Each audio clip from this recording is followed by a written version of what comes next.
Vani. I am Valsa Williams with the news at 9.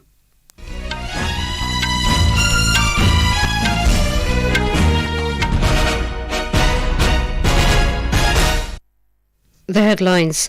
Qatar court commutes death sentence of 8 Indians in Dahra Global case. Prime Minister Narendra Modi chairs National Conference of Chief Secretaries in New Delhi. Meeting focuses on ease of living and implementation of Common Development Agenda in partnership with states. National Investigation Agency files charge sheet against 6 accused in Maharashtra ISIS terror module case. Met Department forecasts dense fog conditions in Uttar Pradesh, Haryana, Odisha, Rajasthan, Delhi and northeastern states. In men's cricket, hosts South Africa defeat India in Centurion Test by an innings and 32 runs. And in women's cricket, Australia beat India by 6 wickets in first ODI of 3-match series in Mumbai.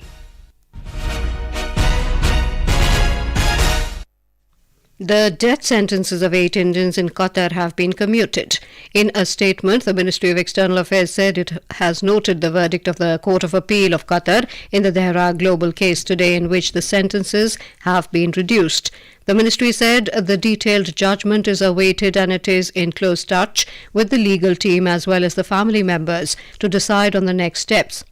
MEA said the Indian ambassador to Qatar and other officials were present in the Court of Appeal today, along with the family members. It said the ministry stood by them since the beginning of the matter and it will continue to extend all consular and legal assistance. It will also continue to take up the matter with the Qatari authorities. It said, due to the confidential and sensitive nature of proceedings in this case, it would not be appropriate to make any further comment at this juncture. 8 former Indian Navy personnel were handed down the death sentence by a court in Qatar. They worked with a private company, Al Dahra, and were arrested in August last year on alleged charges of espionage. Prime Minister Narendra Modi today chaired the National Conference of Chief Secretaries in New Delhi. The 3-day conference began yesterday. This is the third such conference, the first being held in June 2022 in Dharamshala and the second in January this year in Delhi. Driven by the vision of the Prime Minister of putting the principle of cooperative federalism in action, the National Conference of Chief Secretaries is organized to encourage participative governance and partnership between the centre and state governments. The conference is witnessing the participation of more than 200 people, including representatives of the central government, chief secretaries and other senior officials of all states and union territories. The conference is laying the ground for collaborative action to achieve a better quality of life for both rural and urban populations by strengthening the delivery mechanisms of government interventions. The key focus area of the conference is ease of living and the implementation of a common development agenda in partnership with the states. The National Conference will also emphasize easy access to welfare schemes and quality and service delivery, including 5 sub-themes, which are land and property, electricity, drinking water, health and schooling. Commerce and Industry Minister Piyush Goyal today said focus on quality, green logistics, technology, competitive business landscape and entrepreneurial spirit of young India will help in capturing global markets in the Amrit Kaal. Mr. Goyal said this at the launch of the e-commerce exports handbook for micro, small and medium enterprises in New Delhi. Speaking on the occasion, Piyush Goyal said Indian traditional products including textiles, handlooms, handicrafts and spices are an essential part of consumer spending in the world. Union Power, New and Renewable Energy Minister R.K. Singh today said the Indian power sector is ready to meet the growing demand for power.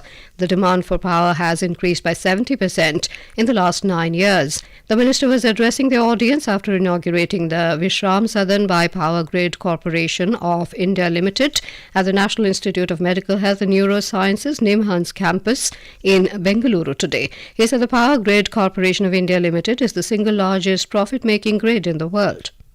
We've constructed almost over 190,000 circuit kilometers of transmission lines, connected the whole country to one grid. We are the single largest integrated grid in the world. with one centralized road dispatch center. Large role in that has been played by Power. It's one of the biggest transmission companies and most profit-making transmission companies in the world. It has state-of-the-art transmission systems. Union Education Minister Dharmendra Pradhan has said that multifaceted development is taking place in Jammu and Kashmir. Addressing the faculty and students at IIM Jammu today, he gave a detailed overview of the ideas for the Vision Viksit Bharat at the rate 2047 initiative. प्रधानमंत्री नरेंद्र मोदी जी की नेतृत्व में जम्मू कश्मीर में चौमुखी विकास हो रहा है। नए नए एजुकेशन इंस्टीट्यूशंस खोले जा रहे हैं। स्कूली शिक्षा को बढ़ावा दिया जा रहा है। समग्र शिक्षा, पीएम पोषण, पीएम श्री स्कूल्स खोले जा रहे हैं। कई सारा चीज बुनियादी व्यवस्था यहाँ 370 के कारण नहीं पहुंच पा रहा था। आरक्षण नहीं पहुंच पा रहा था, डायरेक्ट बेनिफिट ट्रांसफर नहीं हो पा रहा था। ये सारा विषय भी विशेष करके समाज के वंचित वर्ग तक टेक्नोलॉजी के माध्यम से बिना कोई बिचौलियों के माध्यम से पहुंच रहा है।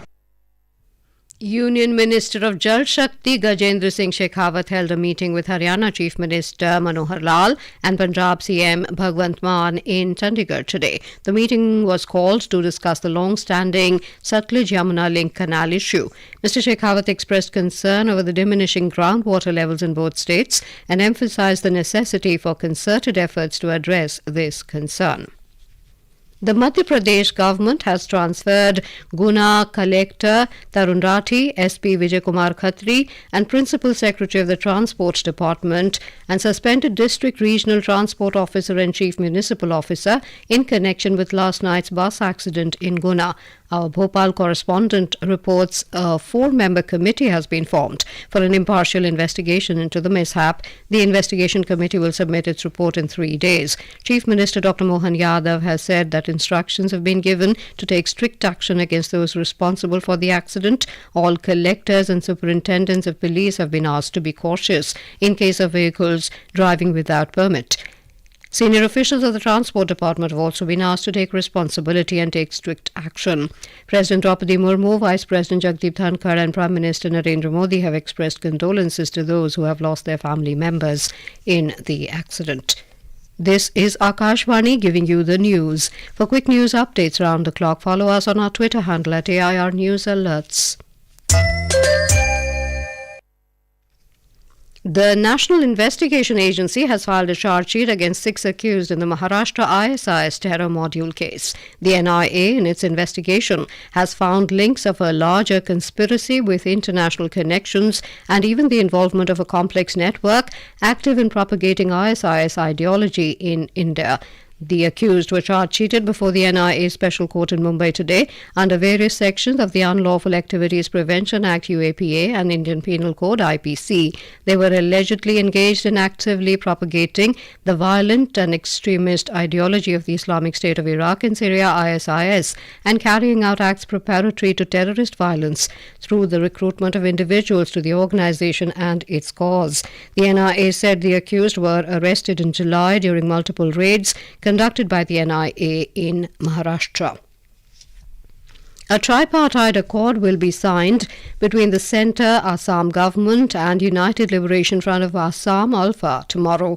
It is intended to bring lasting peace in the northeast region. The memorandum of settlement will be signed in the presence of Union Home Minister Amit Shah. The Viksit Bharat Sankalp Yatra is garnering an overwhelming response across the country. Under the Yatra, the information, education and communication vans, with the aim to disseminate information about the central government's flagship schemes, are traversing every nook and corner of the country. More from our Nagpur correspondent. The agrarian community in Vidarbha region is getting benefits of the various farmer-friendly initiatives of central government. One such beneficiary of PM Kisan Samman Nidhi Yojana, Shri Ashok Rechankar from Chandrapur district in Vidarbha region said, मैं अशोक दाजी रेचनकर रानार सतपुर तालुका गुनपे जिला Chandrapur. Lockdown के वजह से मेरे को घर से बाहर निकलना कठिन था। इस वक्त में प्रधानमंत्री कृषि सम्मान योजना के 2000 रुपए मेरे अकाउंट में जमा हो गए। वो मेरे थोड़ी सी राहत मिली। उसी 2000 रुपए से मैं मेरा 1-1.5 महीने का गुजारा किया। इसलिए मैं केंद्र सरकार को धन्यवाद देता हूँ।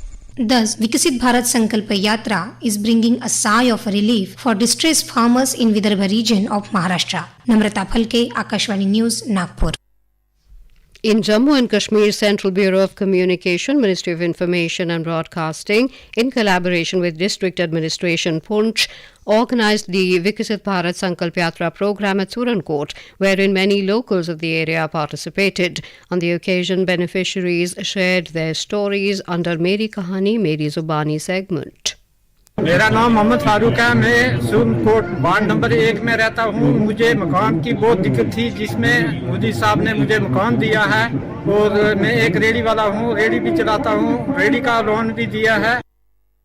In Tamil Nadu, Union Minister of State L. Murugan participated in the Viksit Bharat Sankalp Yatra program at Pilikambai Gram Panchayat of Nilgiris district. The minister provided benefits under welfare schemes worth 14 lakh rupees, including agricultural credit card through NABARD Bank and Tamil Nadu Rural Bank.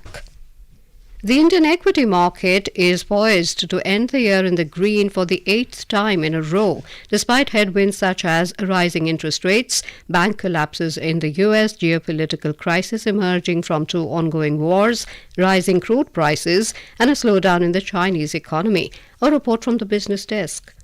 Sensex gained 372 points or 0.5% to finish at 72,410. Nifty also rose by 124 points or 0.5% to close at 21,779. In the foreign exchange market, the Indian rupee closed at 83 rupees and 17 paise against the US dollar. Today, gold was trading up at the multi-commodity exchange for February contracts. The precious metal was up 26 rupees to trade at 63,704 rupees per 10 grams. And in intraday trade, Brent crude was trading at $79.80 per barrel when reports last came in. Arjun Chaudhary for Akashvani News. The government today said India's share of processed food exports and agri-exports has increased substantially from around 13% in 2014-15 to over 25% in 2022-23. In a statement, the Ministry of Food Processing Industry said the food processing sector is one of the largest employment providers in the organised manufacturing sector, with over 12% employment in the total registered sector. The India Met Department has forecast dense to very dense fog in some pockets of Uttar Pradesh and in isolated pockets over Haryana, Chandigarh, Delhi and southwest Rajasthan during morning hours tomorrow. The Weather Department has also forecast dense fog conditions in parts of Odisha, North Rajasthan and northwest Madhya Pradesh. These conditions will also prevail over Assam, Meghalaya, Nagaland, Manipur, Mizoram and Tripura. In Jammu and Kashmir, minimum temperatures in several parts of the valley have dropped below the -3 degrees Celsius mark as a cold wave sweeps the region. In Delhi, minimum temperature was recorded at 8.4 degrees Celsius this morning, a little above the season's average, while dense fog affected visibility in several parts of the city. Reduced visibility also hit railway services, with 22 Delhi-bound trains delayed. In Punjab, the weather remained cloudy along with a layer of fog throughout the day in most parts of the state. More from our Jalandhar correspondent. Visibility remained zero in many parts of Amritsar district today, while it was 10 meters in Patiala, 20 in Ludhiana and less than 50 meters in Adhampur, Bathinda, Pathankot and Halwara. The Met Department, while ruling out any possibility of relief in the current phase of bone-chilling cold wave, has issued a warning that this dense fog will continue in the coming days. People have also been advised not to roam outside without any work. Shishu Sharma Shantal, Akashvani News, Jalandhar. In sports news and women's cricket, Australia beat India by 6 wickets in the first of the 3-match ODI series at Wankhede Stadium in Mumbai today. Australia women scored 285 for 4 in 46.3 overs. In men's cricket, host South Africa won by an innings and 32 runs and took a 1-0 lead against India in the 2-match test series at Supersport Park in Centurion. India were all out at 131 in their second innings on day 3 in the first test of the 2-match series of the Freedom Trophy. And now, before we end the bulletin, the headlines once again. Qatar court commutes death sentence of 8 Indians in Dahra Global case. Prime Minister Narendra Modi chairs National Conference of Chief Secretaries in New Delhi. Meeting focuses on ease of living and implementation of Common Development Agenda in partnership with states. National Investigation Agency files charge sheet against 6 accused in Maharashtra ISIS terror module case. Met Department forecasts dense fog conditions in Uttar Pradesh, Haryana, Odisha, Rajasthan, Delhi and northeastern states. In men's cricket, host South Africa defeat Indian Centurion Test by an innings and 32 runs. And in women's cricket, Australia beat India by 6 wickets in first ODI of 3-match series in Mumbai. That is all in the news at 9. Good night.